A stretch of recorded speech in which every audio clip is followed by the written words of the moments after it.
로마서 3장 19절에서 31절 다 같이 읽겠습니다. 우리가 알거니와 무릇 율법이 말하는 바는 율법 아래 있는 자들에게 말하는 것이니 이는 모든 입을 막고 온 세상으로 하나님의 심판 아래에 있게 하려 함이라. 그러므로 율법의 행위로 그의 앞에 의롭다 하심을 얻을 육체가 없나니 율법으로는 죄를 깨달음이니라. 이제는 율법 외에 하나님의 한 의가 나타났으니 율법과 선지자들에게 증거를 받은 것이라.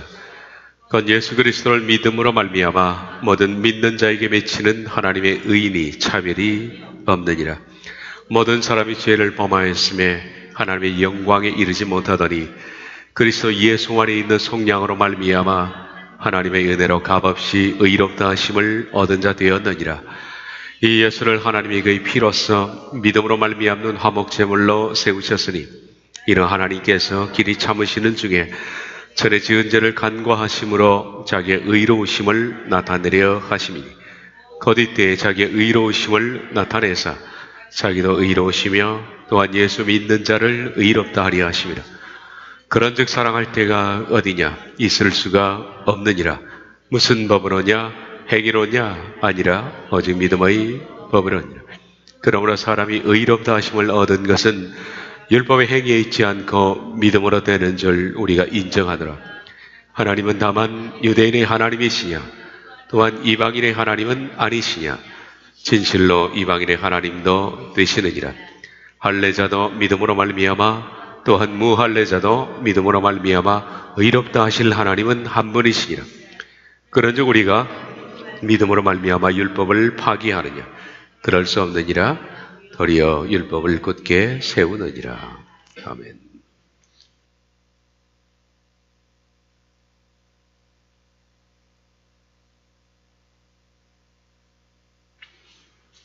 이것이 복음이다. 오늘 네 번째 시간으로 율법과 복음에 대해서 마치도록 하겠습니다.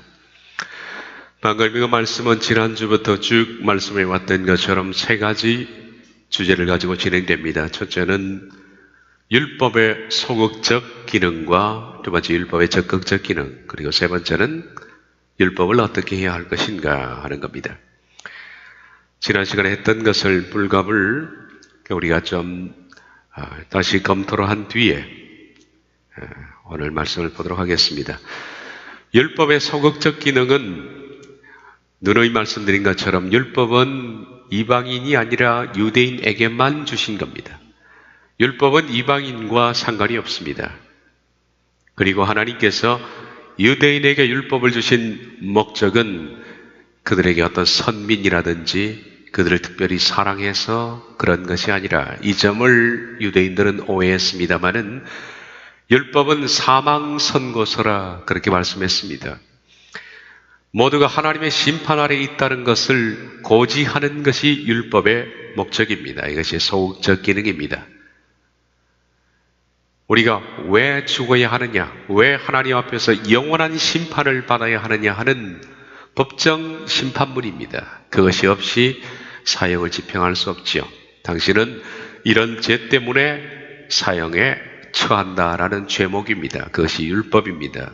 두 번째, 율법의 적극적 기능은 율법의 소극적 기능이 이처럼 사망을 고지해서 버린 자신이 죄인이라는 것을 깨달음에 있다면 적극적 기능은 율법에만 그치는 것이 아니라 복음으로 인도하는 목적이 있다.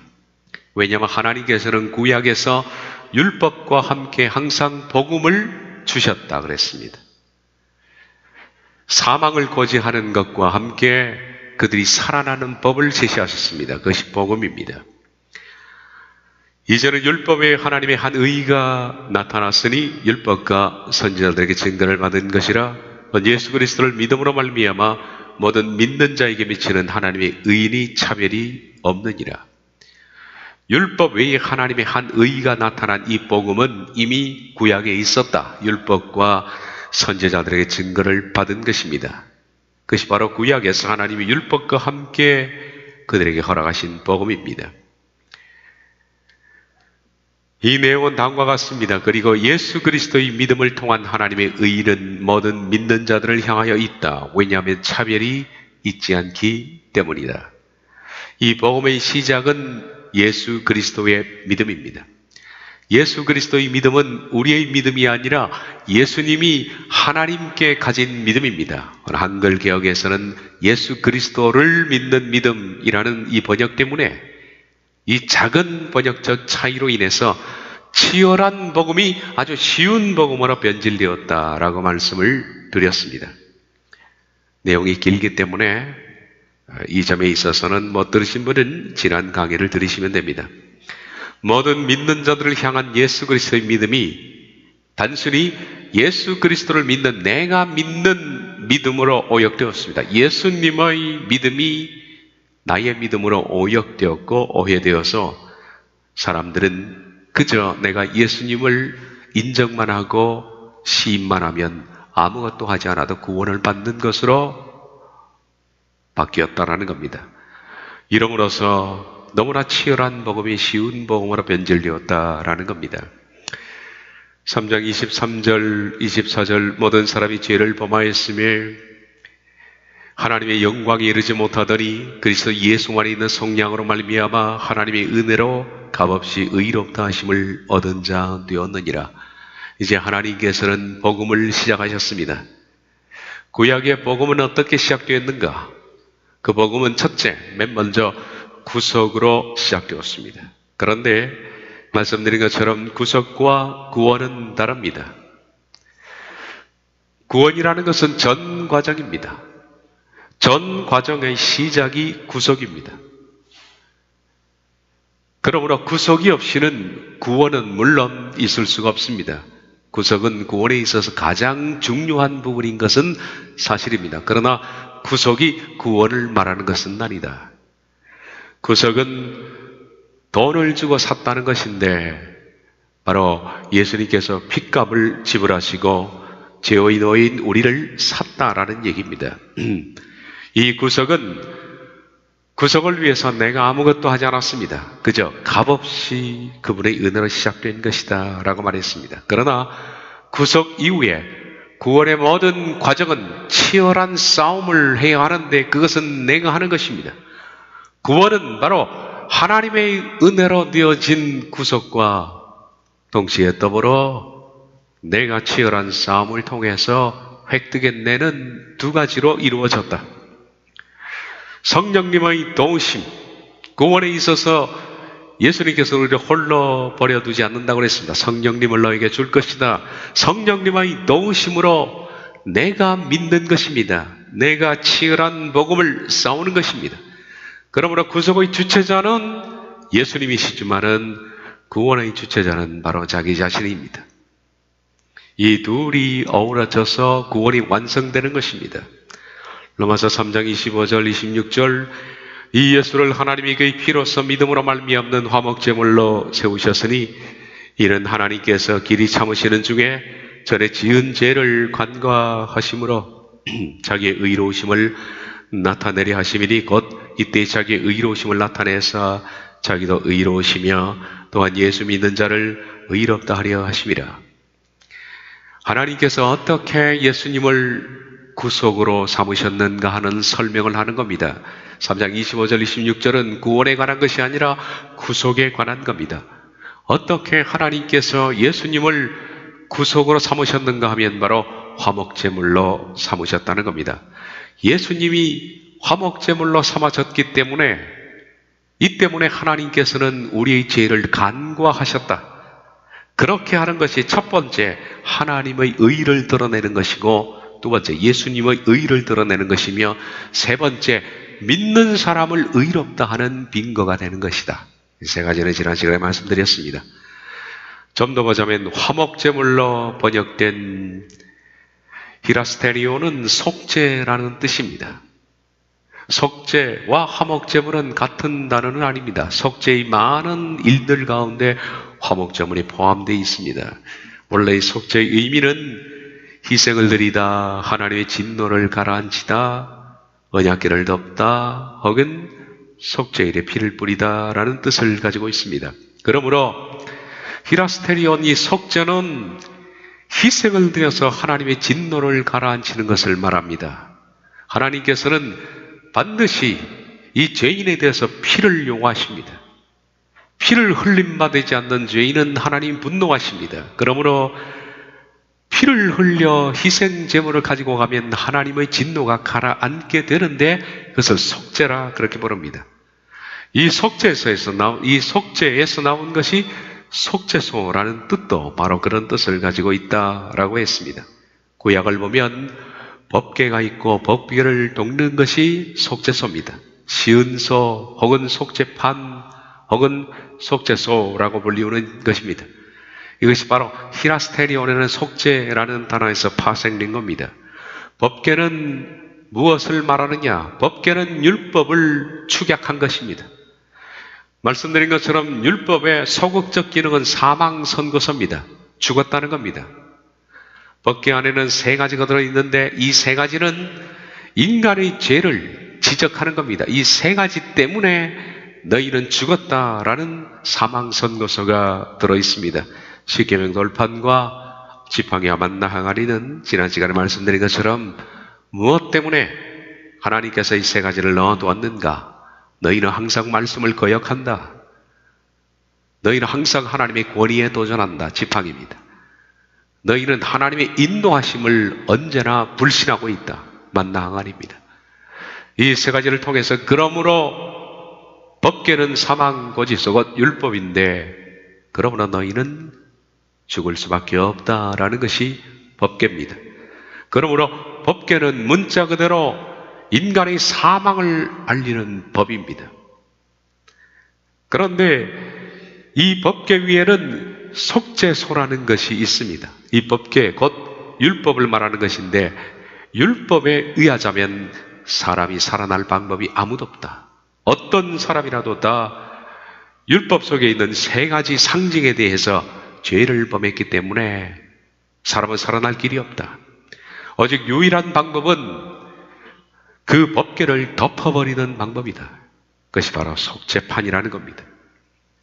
그 사망을 선고하는 법궤를 하나님께서 덮어버리는 그것이 속죄입니다. 그것이 구원의 시작입니다. 그래서 화목제물로 번역된 히라스테리온 속죄는 히브리어로 말하면 카파르, 덮다, 가리다 라는 뜻이고 이 카파르의 명사형이 카포레트가 속죄소라는 뜻입니다. 하나님이 죄를 덮어버리기로 작정하셨습니다. 바로 예수 그리스도의 속죄입니다. 그분을 죽이심으로 말미암아 하나님께서는 인간의 사망 고지서를 덮기로 작정했습니다. 말씀드렸던 것처럼 구약에는 항상 율법과 함께 복음이 같이 제시되어 있다. 법궤가 있으면 속죄소가 있고 동물을 죽이는 율법이 있으면 그 동물을 통해서 죄가 전가되는 복음도 있습니다. 항상 율법과 함께 복음이 같이 제시되어 있었습니다. 그래서 법궤는 율법이며 속죄소는 복음입니다. 하나님은 구원의 시작인 속죄를 위해서 구속을 위해서 속죄를 시작하셨습니다. 바로 그 속죄 제물이 구약에는 동물이었지만은 이제 마지막 때는 예수님을 속죄의 제물로 내어놓으셨다. 이 예수를 하나님이 그의 피로써 믿음으로 말미암은 속죄로 세우셨으니 이는 하나님께서 길이 참으시는 중에 전에 지은 죄를 간과하심으로 하나님께서 예수님을 속죄 제물로 내어놓으시고 그분이 속죄소가 되셨습니다. 그래서 하나님은 예수님의 속죄 때문에 우리에 대하여 죄를 간과하시기로 작정했다. 간과는 예수님이 속죄제물이 되셨으니까 모두 다 용서하신다는 것이 아닙니다. 모두 다 용서하신 것이 아니라 간과하시기로 하신 겁니다. 이 점을 잊으면 안 됩니다. 간과라는 파레시스는 곁으로 지나가도록 허용하다라는 뜻입니다. 곁으로 지나가도록 허용하다. 옛날에는 법궤를 지나서 갈 사람은 아무도 없습니다. 1년에 한 차례 대제사장을 제외하고 어떤 사람도 법궤 곁을 가면 즉사하게 되어 있습니다. 그런데 법궤를 지나서 가도 죽지 않도록 하나님이 허용을 하셨다는 겁니다. 무엇 때문에? 예수님의 속죄의 피 때문에 그렇다는 겁니다. 그래서 인간은 비로소 법궤를 통과해서 하나님께로 가는 길이 열어진 겁니다. 예전에는 법궤까지도 갈 수가 없던, 법궤까지만 가도 사람이 죽습니다. 그런데 이제는 법궤를 통해서 하나님께로 가는 새롭고 산 길이 열어졌다. 그래서 법궤를 곁으로 통과하여 지나갈 수 있도록 허용하셨다라는 겁니다. 그것이 간과라는 겁니다. 그래서 이제는 우리가 예수님을 통하여서 하나님께 갈 수 있는 길이 열어진 겁니다. 결코 저희는 들어갈 수도 없는 지성소를 예수님의 피로서 그 휘장을 찢어 놓으심으로 구원의 길을 열어 놓으신 겁니다. 그래서 하나님은 죄인이 감히 법궤가 있는 곳을 걸어 그 곁을 지나도록 허용하셨고 하나님께 올 수 있는 길을 열어 놓으신 겁니다. 히브리서 10장 19절에서 20절 형제들아 우리가 예수의 피를 힘입어 성소에 들어갈 담력을 얻었나니 그 길은 우리를 위하여 휘장 가운데로 열어놓으신 새로운 산길이요 휘장은 곧 그 육천이라. 예수님이 임종하실 때 휘장이 위에서부터 아래로 찢어진 것은 이제는 바로 법궤를 통과해서 하나님께로 올 수 있는 길이 열어졌다는 것입니다. 바로 구원의 시작을 알리는 것입니다. 지난 시간에 여기까지 봤습니다만 오늘 마지막 결론을 맺습니다. 이제 바울은 로마서 3장에 이것이 복음이다의 위대한 결론을 28절에 이와 같이 내리고 있습니다. 그러므로 사람이 의롭다 하심을 얻는 것은 율법의 행위에 있지 않고 믿음으로 되는 줄 우리가 인정하노라. 직역을 보면 그러므로가 아니라 왜냐하면 이란 단어로 시작됩니다. 왜냐하면 우리는 율법의 행위들과는 관계없이 사람은 믿음으로 의롭다 하심을 받는 것으로 결론을 내린다. 인정하노라라는 노기즈마이는 결론을 내리다라는 뜻입니다. 그러므로 이렇게 직역하는 것이 옳습니다. 그의 결론은 사람은 믿음으로 의롭다 하심을 받는 것입니다. 이것은 율법의 행위와는 관계가 없다라고 결론을 내립니다. 먼저 우리가 왜냐하면 이것은 앞절 쭉 나와 있는 이 내용 때문에 라고 결론을 내린 것인데 우린 다시 한번 앞절을 검토해 봅시다. 28절 이전에 24절부터 27절인데 검토한 뒤에 왜냐하면을 보면 더 좋겠습니다. 그리스도 예수 안에 있는 성령으로 말미암아 하나님의 은혜로 값없이 의롭다 하심을 얻은 자 되었느니라.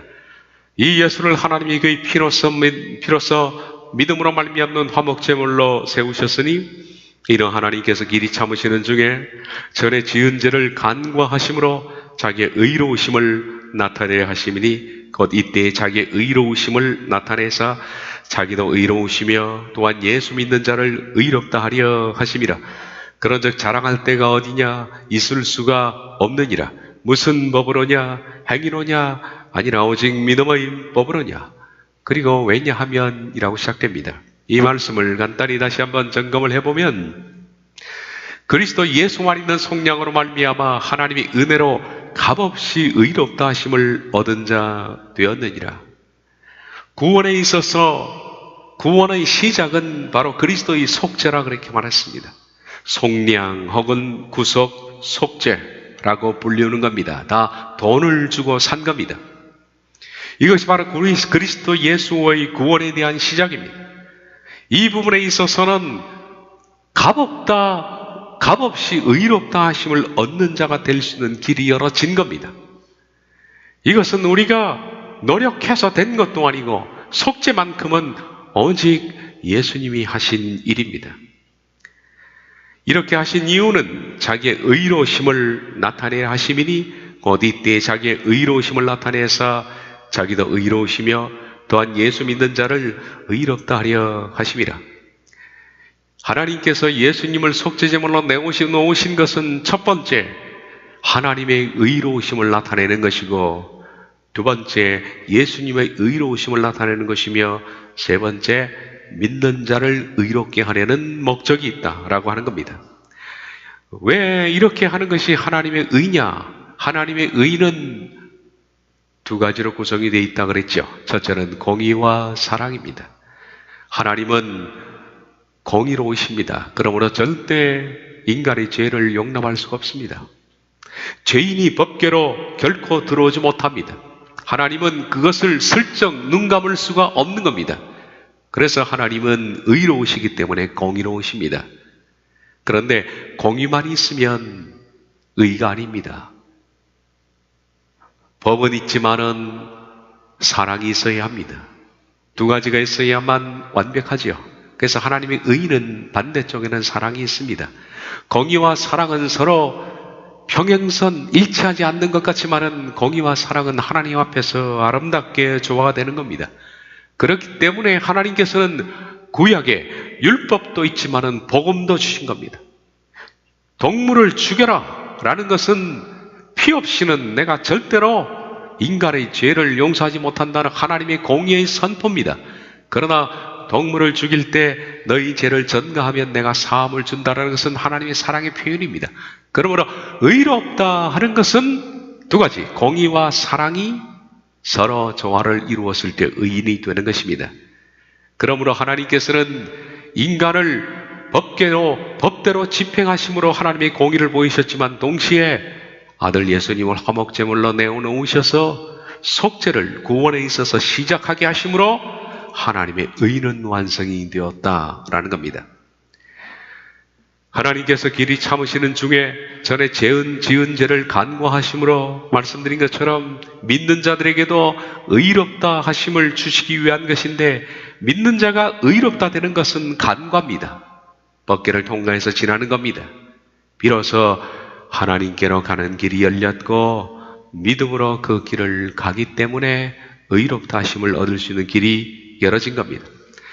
이 모든 구원에 있어서 우리가 자랑할 것은 아무도 없습니다. 왜냐하면 구원에 있어서 구속은 시작입니다. 만약에 구속을 예수님이 시작하지 않았다면 우리가 어찌 믿어서 구원에 이를 수가 있겠느냐? 결코 없습니다.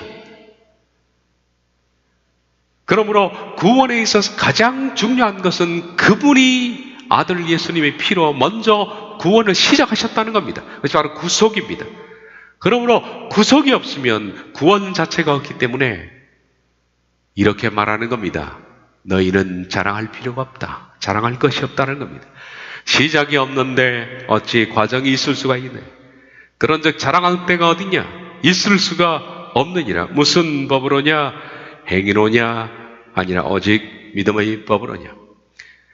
그리고 28절이 이어집니다. 그러므로 사람이 의롭다 하심을 얻는 것은 율법의 행위에 있지 않고 믿음으로 되는 줄 우리가 인정하노라.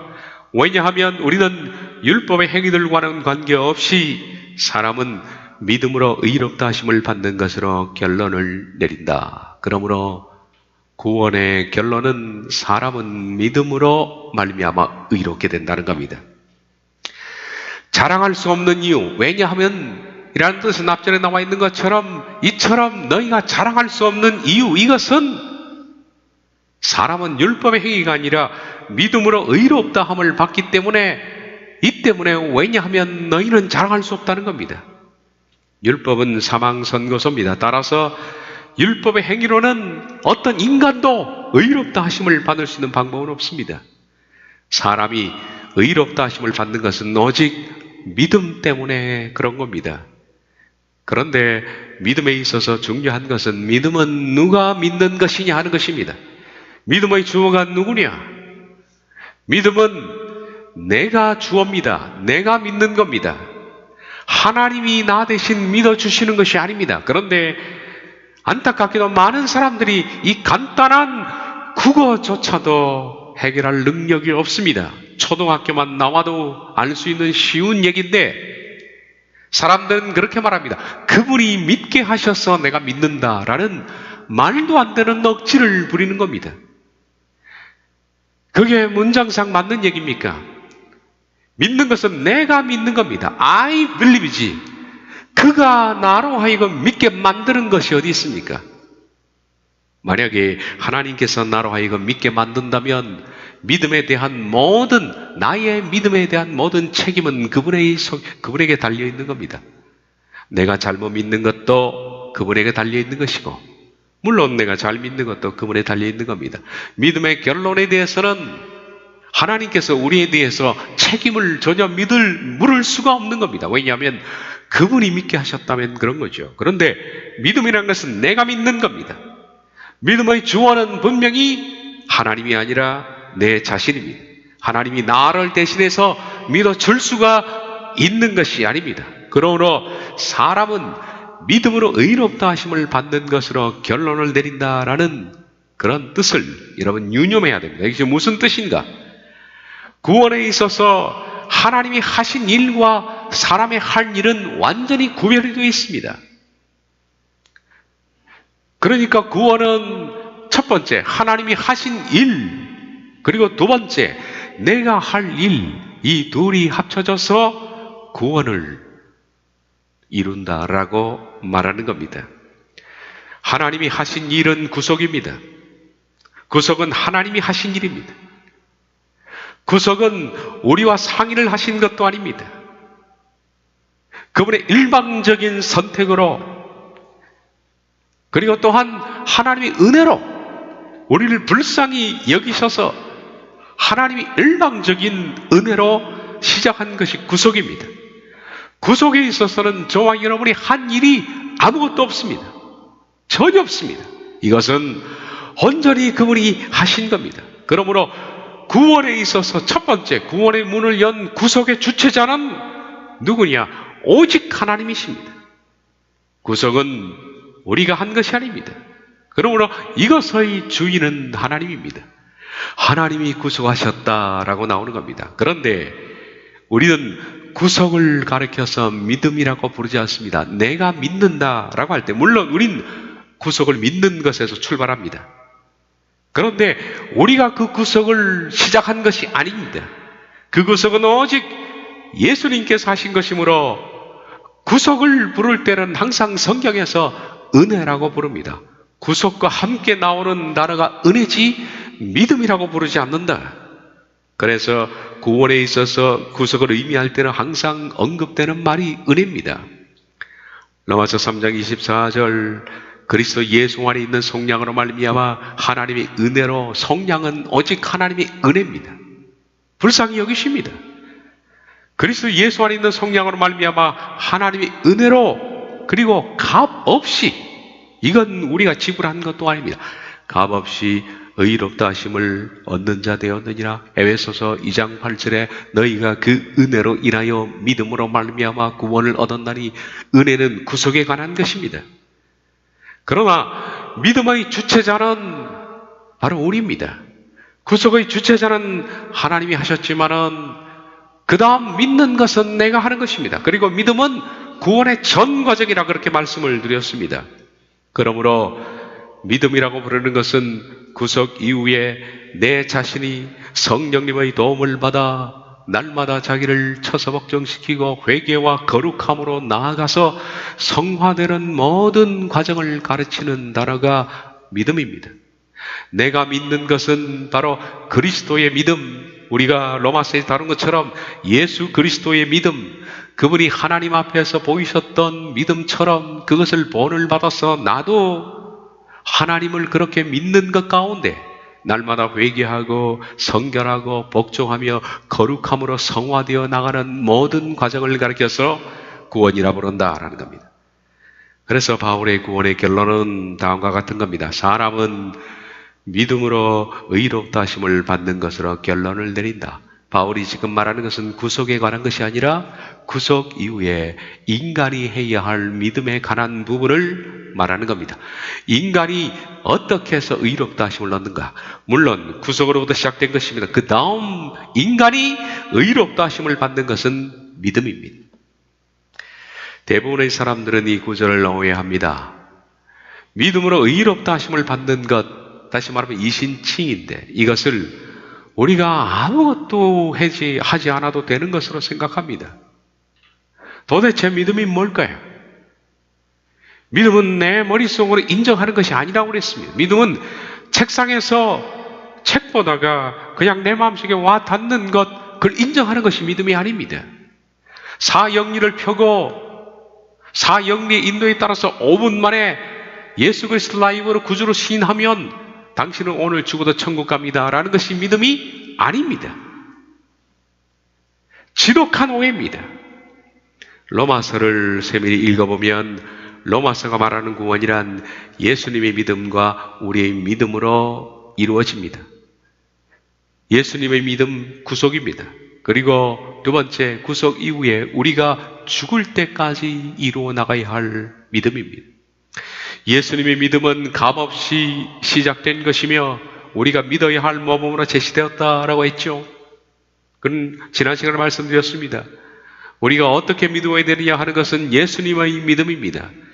예수님께서 하나님께 보이셨던 삶, 철저한 순종, 철저한 낮아짐, 그리고 죽기까지 복종하신 이 삶을 우리가 모범으로 제시받아 우리도 그렇게 살아야 한다는 모델 케이스입니다. 그리고 우리가 믿어야 할 부분에 대한 말씀은 바로 십자가를 지고 날마다 자기를 부인하며 정욕과 탐심을 죽이며 성령님의 열매를 맺어 나가는 좁은 문의 길은 결코 예수님이 해주시는 것이 아니라 우리가 해야 할 문제입니다. 이 부분까지도 하나님께 떠넘기는 아주 게으른 사람들이 많습니다. 그런데 우리가 해야 할 일입니다.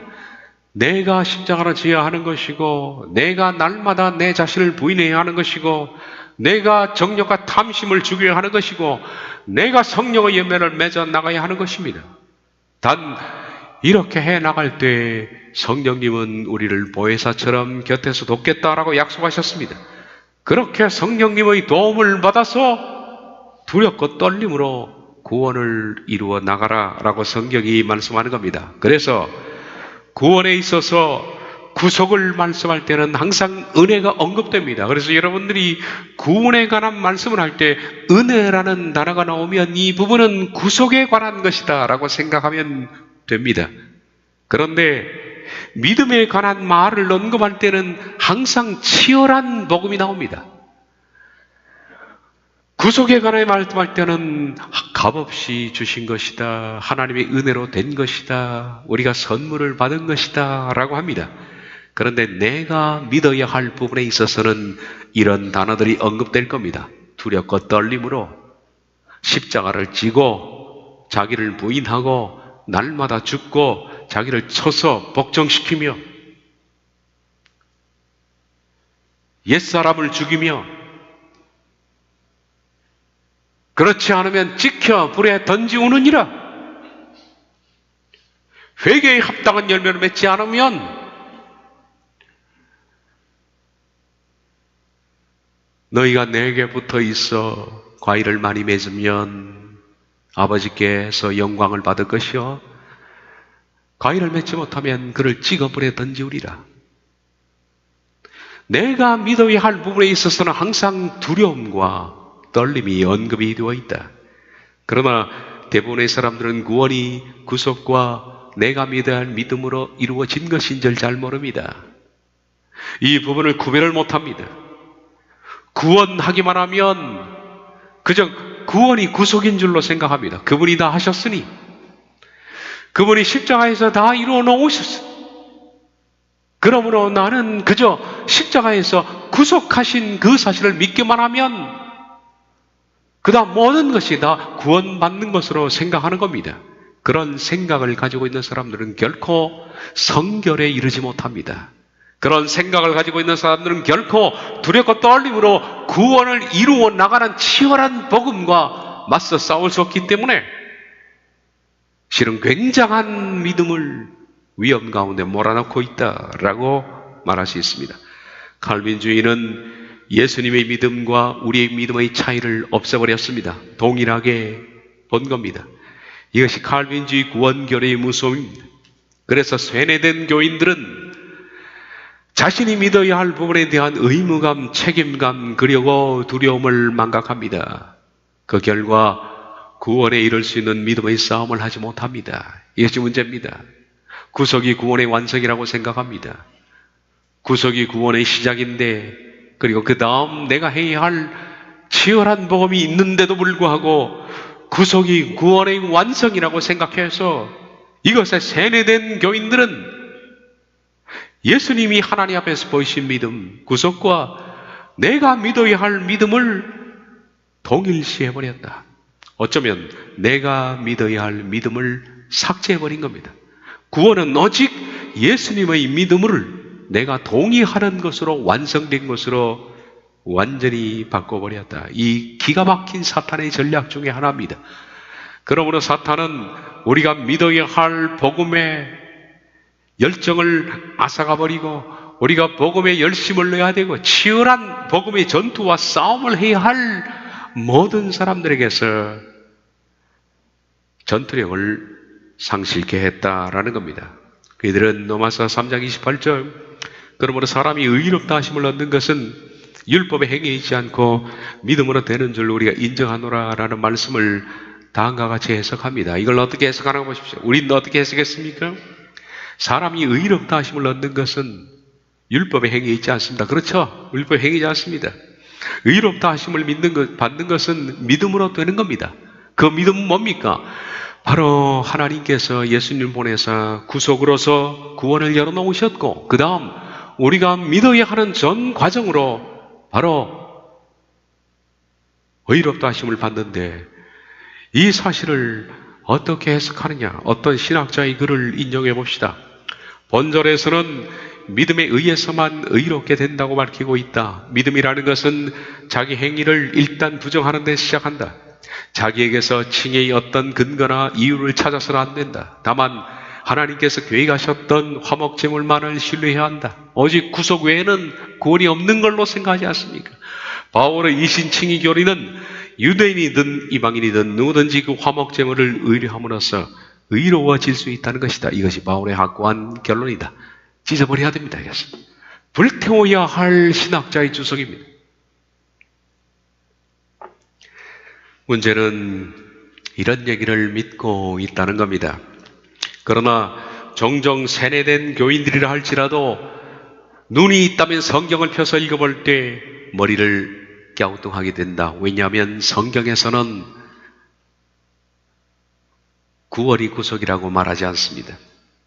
성경에서는 구원에 있어서 구속 외에 내가 믿어야 하는 것이고 그리고 그 책임은 내가 져야 하는 것이고 그리고 내가 믿다가 바로 믿지 못할 때 구원에 있어서 실패할 것이라는 엄중한 경고가 있기 때문입니다. 에스겔 18장 21절에서 23절 그러나 악인이 만일 그가 행한 모든 죄에서 돌이켜 떠나 내 모든 율례를 지키고 정의와 공의를 행하면 반드시 살고 죽지 아니할 것이다.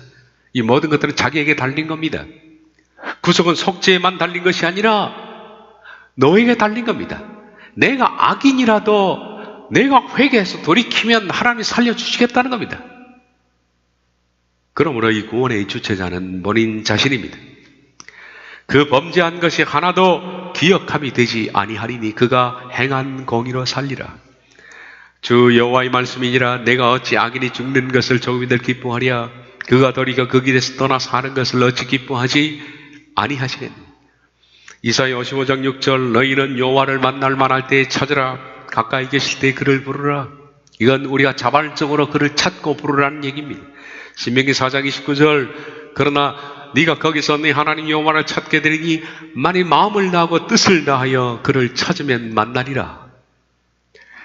예레미야 29장 13절 너희가 온 마음으로 나를 구하면 나를 찾을 것이요 나를 만나리라. 하나님은 모든 사람이 구원을 받으며 진리를 아는 데 이르기를 원하시느니라. 모두 다 구원에 있어서 우리 자신의 결정권에 말씀을 두고 있지 않습니까? 야고보서 1장 13절에서 사람이 시험을 받을 때 내가 하나님께 시험을 받는다 하지 말지니 하나님은 악에게 시험을 받지 아니하시고 친히 아무도 시험하지 아니하느니라. 오직 각 사람이 시험을 받는 것은 자기 욕심에 끌려 미혹됨이니 욕심이 잉태하여 죄를 낳고 죄가 장성하여 사망을 낳느니라. 사망으로 들어가는 것은 자기 자신입니다. 지옥은 하나님이 보내시는 것이 아니라 지발로 걸어 들어가는 것입니다. 내 속에 있는 유혹 때문에 유혹이 장성해서 욕심이 되고 욕심이 잉태해서 죄가 되고 죄가 장성해서 사망이 되는 겁니다. 이 모든 것들은 자기에게 달린 것입니다. 히브리서 4장 1절, 2절, 11절 그러므로 우린 두려워할지니 그의 안식에 들어갈 약속이 나와 있을지라도 너희 중에는 혹 이르지 못할 자가 있을까 함이라. 그들과 같이 우리도 복음 전함을 받은 자이니 들은 바 그 말씀이 그들에게 유익하지 못한 것은 듣는 자가 믿음과 결부시키지 아니함이라. 그러므로 우리가 저 안식에 들어가기를 힘쓸지니 버린 자신이 하나님 말씀을 듣고 자기가 믿음으로 결부시키지 않는 겁니다. 영적 게으름 때문에 듣기만 하고 삶을 뜯어고치지 않는 그것 때문에 안식에 들어갈 약속을 받고도 안식에 들어가지 못할 사람이 많다라는 겁니다. 그러므로 우린 안식에 들어가도록 힘쓰라 라고 말합니다. 누가요? 내가요. 그러므로 구원의 주체자는 바로 버린 자신입니다. 히브리서 6장 4절에서 8절 한번 빛을 받고 하늘이 은사를 맛보고 성령에 참여받고 하나님의 선한 말씀과 내세의 능력을 맛보고도 타락한 자들은 다시 새롭게 하여 회개하게 할 수 없나니 이런 그들이 하나님의 아들을 다시 십자가에 못 박아 드러내놓고 욕되게 함이라. 땅이 그 위에 자주 내리는 비를 흡수하여 박가난 자들이 쓰기에 합당한 채소를 내면 하나님께 복을 받고 많이 가시 원컨기를 내면 버림을 당하고 저주함에 가까워 그 마지막은 불사람이 되리라. 은혜를 받고 돌이켜 타락한 자들은 하나님께서 그를 버리신다는 겁니다. 버린 자신의 의지에 따라서 하나님께서는 비처럼 날마다 은혜를 내리신다. 그럼에도 불구하고 하나님의 은혜를 거부하고 버린 마음속에 가시와 엉겅기를 내면 하나님은 그를 찍어 불에 던질 것이다. 이 모든 것들은 구원에 있어서 믿음의 주체자가 버린 자신이며 천국을 가고 지옥을 가는 것은 자신의 선택이지 천국을 보내는 분이 따로 있다는 것은 아닙니다. 천국을 갈 수 있도록 구속에 있어서 그분은 길을 만인들에게 다 열어놓으신 겁니다. 그러나 그 길을 따라 선택해서 가는 것은 본인 자신의 몫이다라는 겁니다. 그런데 이런 성경 말씀을 읽을 때 마치 정신줄을 놓은 것처럼 아무 생각도 없이 성경을 읽습니다. 도대체 성경 이 말씀을 읽고도 이 말씀을 이해하지 못하는 사람들은 누굴까요? 정신줄을 놓은 사람이라고 말할 수 있죠. 마치 성경을 읽을 때 다음과 같은 일이 벌어진 것 같습니다. 길가에 있다는 것은 말씀을 들은 자니 이에 마귀가 와서 그들을 믿어 구원을 얻지 못하게 하려고 말씀을 그 마음에서 빼앗는 것이요. 마귀가 그 말씀의 뜻을 빼앗는 것, 그것인 것 같습니다. 그러니 이해를 못합니다. 분명히 알아야 할 것은 믿음으로 구원을 받는다는 것은 내가 믿는 것을 말한다.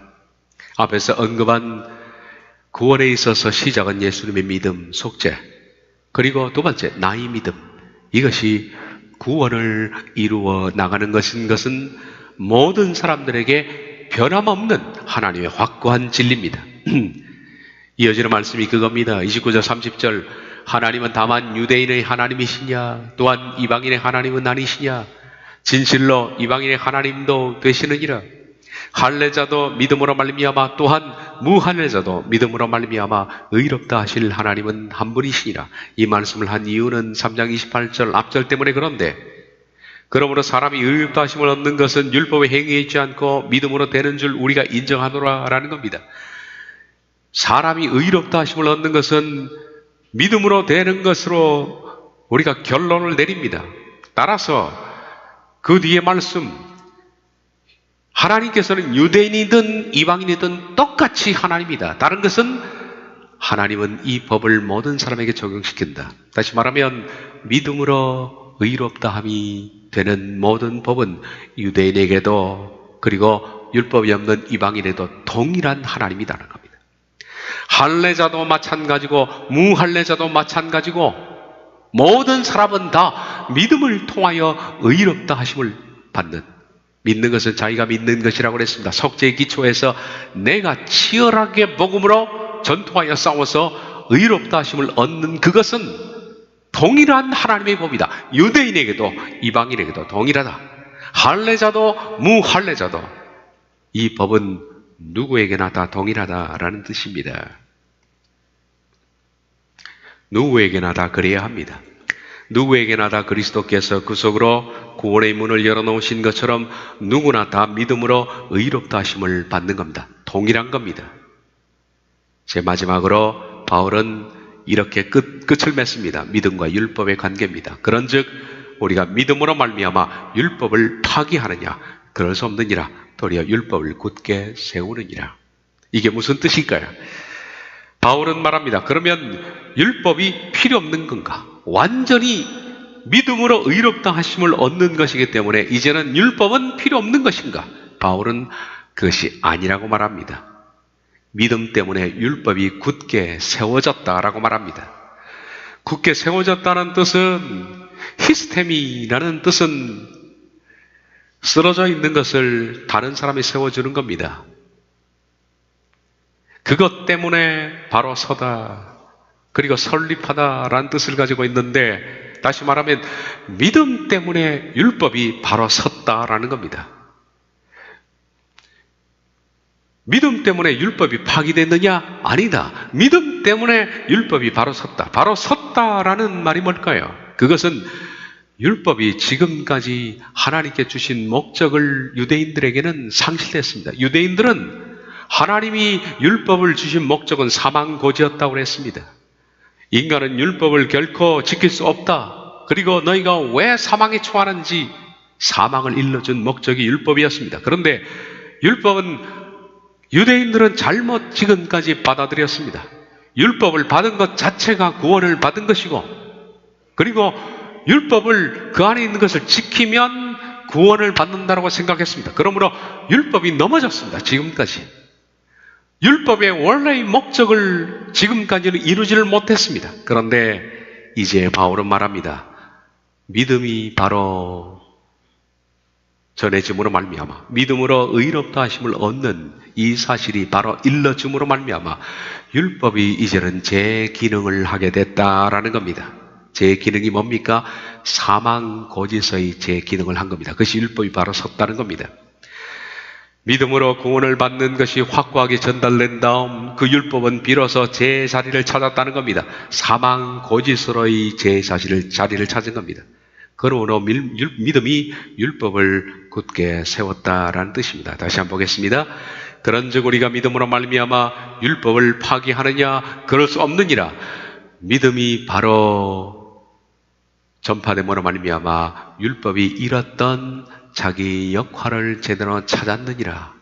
사망고지서로의 역할 말입니다. 지금도 율법을 통해서 절대 의롭다 하심을 얻을 육체는 없습니다. 그러나 믿음이 왔기 때문에 사망고지서로의 역할은 그대로 율법은 제자리를 찾아서 가지고 있습니다. 그것이 바로 율법과 복음의 관계입니다. 이 강의는 쉽지가 않습니다. 제가 아주 시간이 없어서 빨리 진행을 했는데 여러분이 집에 가셔서 서너 번 계속적으로 들으셔야 제가 한 말 한마디가 좀 이해가 되리라 생각합니다. 우린 가장 중요한 로마서에 있어서 구원이란 무엇인가, 복음이란 무엇인가, 믿음이란 무엇인가 그 부분을 본 겁니다. 기도하겠습니다.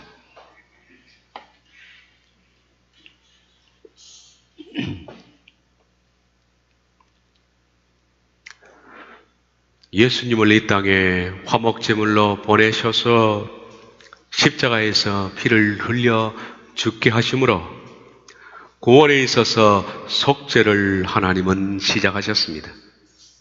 이제 그 구원의 완성은 속죄에 기초해서 저희들이 예수님처럼 십자가를 지고 날마다 자기를 부인하고 자기를 쳐서 복종시키며 날마다 죽으며 정욕과 탐심을 죽이며 땅에 있는 지체를 죽이며 두렵고 떨림으로 구원의 열매를 이루어 나가는 성령님의 성품으로 날마다 변화해서 성화하는 모든 과정을 일으켜서 구원이라고 부르는데, 이 믿음에 있어서 주체자는 바로 우리 자신이며 바로 우리 자신들은 그래서 오늘도 나를 복종시켜 나를 날마다 쳐야 하는 그런 치열한 복음을 저희들이 받았습니다.